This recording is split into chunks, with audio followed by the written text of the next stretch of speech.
चाहे नाग पंचमी हो, चाहे श्रावण महीने की शुक्ल पक्ष की, चाहे कृष्ण पक्ष की पंचमी हो, और समझ लो अच्छे से, श्रावण महीने की पंचमी के दिन देवाधिदेव महादेव पर चढ़ाई गई शमी पत्र आस्तिक मुनि का नाम लेकर, कौन से मुनि?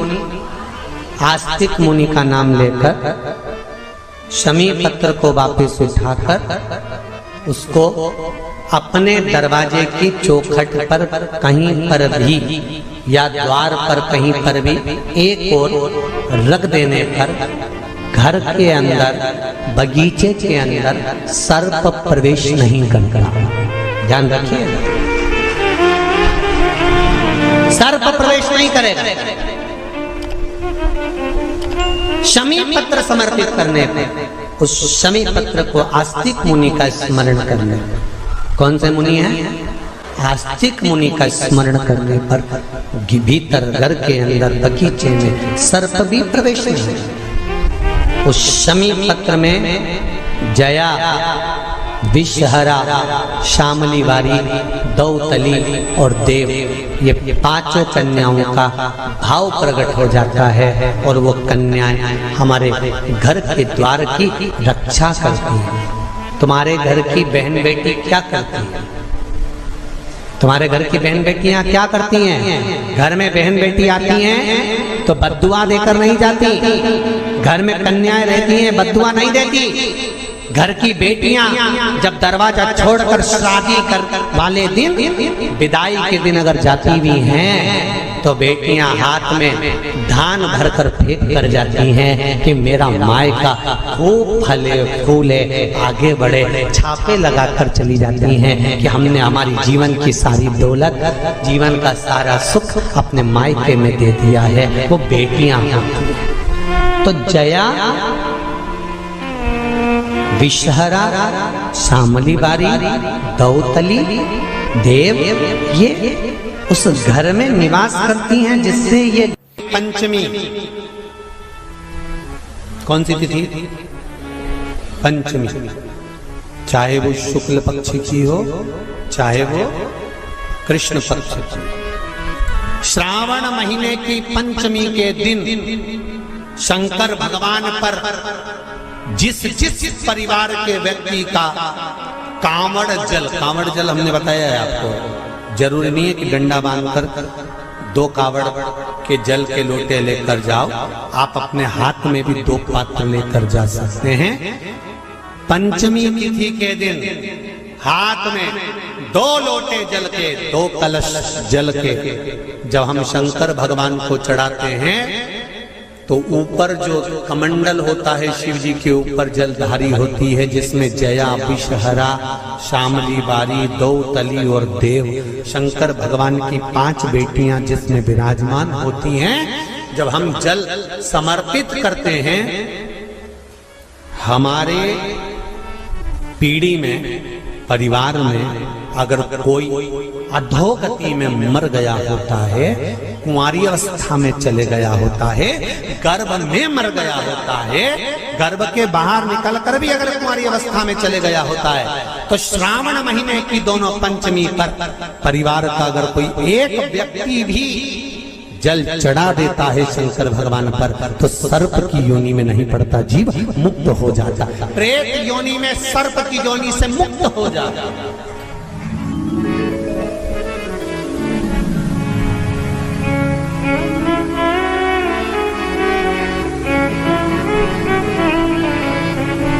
महाराज, हमारे यहाँ सांपों की पूजन कौन से दिन होती है, कौन सी तिथि में करते हैं? जम के बोलो जरा। नाग पंचमी। नाग पंचमी का मतलब क्या है? सांपों की पूजन करो। नाग पंचमी का मतलब होता है शंकर जी के मंदिर में जाकर 1 लोटा जल समर्पित कर दो। उसका कारण क्या है कि हमारे परिवार में, हमारे कुटुंब में कोई 7 कुटुंब में, परिवार में कोई 7 पीढ़ी के अंतर्गत भी अगर कोई जीव तड़प रहा होता है, पड़ा हुआ होता है, उसकी मुक्ति नहीं होती है, तो पंचमी का चढ़ा हुआ जल उस जीव को प्राप्त हो जाता है और वो जीव तर जाता है, उसका फिर जन्म नहीं होता, वो तर, इसको मुक्तता कहता है, इसको मोक्ष कहता है।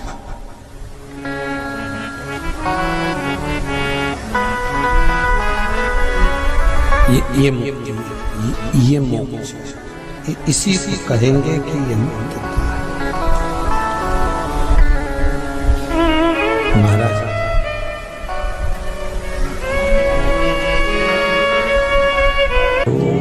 चाहे नाग पंचमी हो, चाहे श्रावण महीने की शुक्ल पक्ष की, चाहे कृष्ण पक्ष की पंचमी हो, और समझ लो अच्छे से,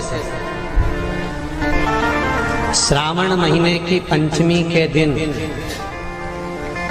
देवाधिदेव महादेव पर चढ़ाई गई शमी पत्र आस्तिक मुनि का नाम लेकर, कौन से मुनि? आस्तिक मुनि का नाम लेकर शमी पत्र को वापस उठाकर उसको अपने दरवाजे की चौखट पर कहीं पर भी या द्वार पर कहीं पर भी एक ओर रख देने पर घर के अंदर, बगीचे के अंदर सर्प प्रवेश नहीं करता। ध्यान रखिए, सर्प प्रवेश नहीं करेगा। शमी पत्र समर्पित करने पर, उस शमी पत्र को आस्तिक मुनि का स्मरण करने, कौन से मुनि है? आस्तिक मुनि का स्मरण करने पर भीतर घर के अंदर बगीचे में सर्प भी प्रवेश नहीं। उस शमी पत्र में जया, विषहरा, शामली वारी, दौतली और देव, ये पांचों कन्याओं का भाव प्रकट हो जाता है और वो कन्याएं हमारे घर के द्वार की रक्षा करती हैं। तुम्हारे घर की बहन बेटी क्या करती है? तुम्हारे घर की बहन बेटियां क्या करती हैं? घर में बहन बेटी आती हैं तो बद्दुआ देकर नहीं जाती। घर में कन्याएं रहती हैं, बद्दुआ नहीं देती। घर की बेटियां जब दरवाजा छोड़कर शादी कर वाले दिन, विदाई के दिन अगर जाती भी हैं तो बेटियां हाथ में धान भरकर फेंक कर जाती हैं कि मेरा मायका खूब फले फूले आगे बढ़े। छापे लगाकर चली जाती हैं कि हमने हमारी जीवन की सारी दौलत, जीवन का सारा सुख अपने मायके में दे दिया है। वो बेटियां हैं। तो जया, विषहरा, शामली बारी, दौतली, देव, ये उस घर में निवास करती हैं जिससे भगवान की जिंदगी किसने संवारी? ये नागलक्ष्मी है। वासुकी नाग बड़े, शेषनाग छोटे, और शेषनाग की जिंदगी अगर कोई संवारने वाली है तो ये नागलक्ष्मी, ये नागलक्ष्मी जीवन संवार। नागलक्ष्मी शिव जी की आराधना में लगी, शंकर के अनुमोदन में, शिव की भक्ति में दिन रात डूबी रहती, दिन रात।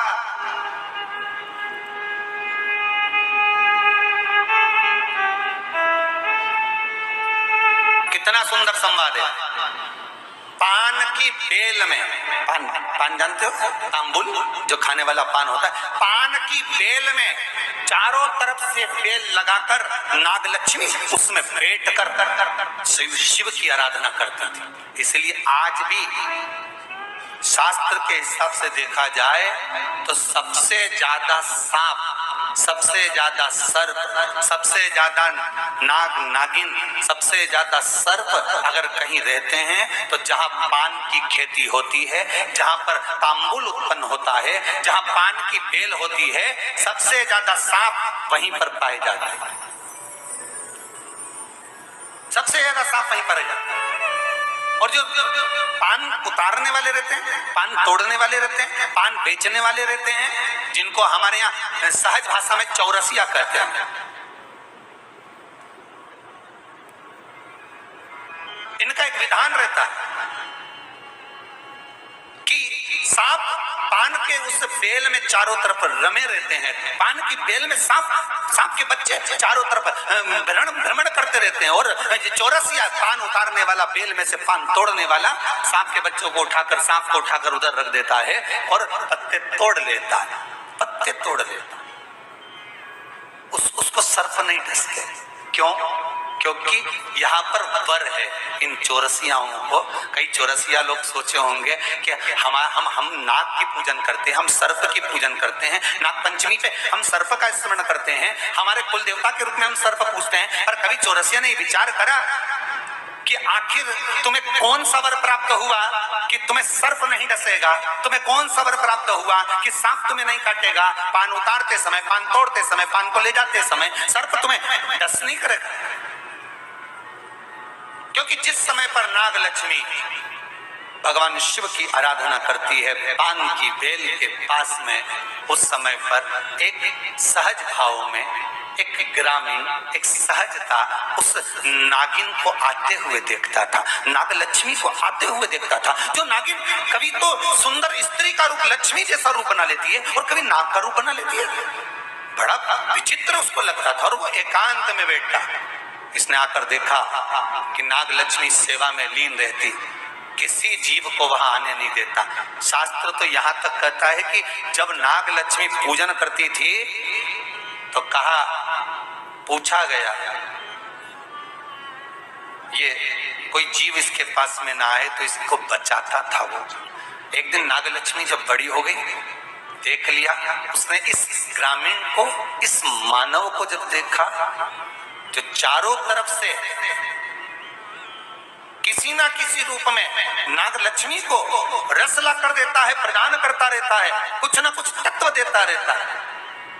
कितना सुंदर संवाद है महाराज। नाग लक्ष्मी जब पूजन करने शंकर जी की बैठती थी तो ये जो हमारे हिंदू धर्म में एक ऐसा भाव कहते हैं, शंकर जी के अभिषेक में गन्ने का रस, अनार का रस, मौसम्बी का रस, ये जो अभिषेक कराते हैं ना ब्राह्मण जन, तो ये कहते हैं ये रस चढ़ाइए, इस रस से भगवान का अभिषेक करना है, गन्ने का रस से, इस रस से शिव का अभिषेक करना।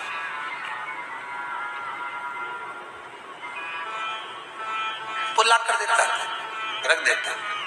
तो रोज नागलक्ष्मी को रोज आश्चर्य होता कि आखिर ऐसा कौन है जो लाकर रोज रख देता है, कौन है ऐसा?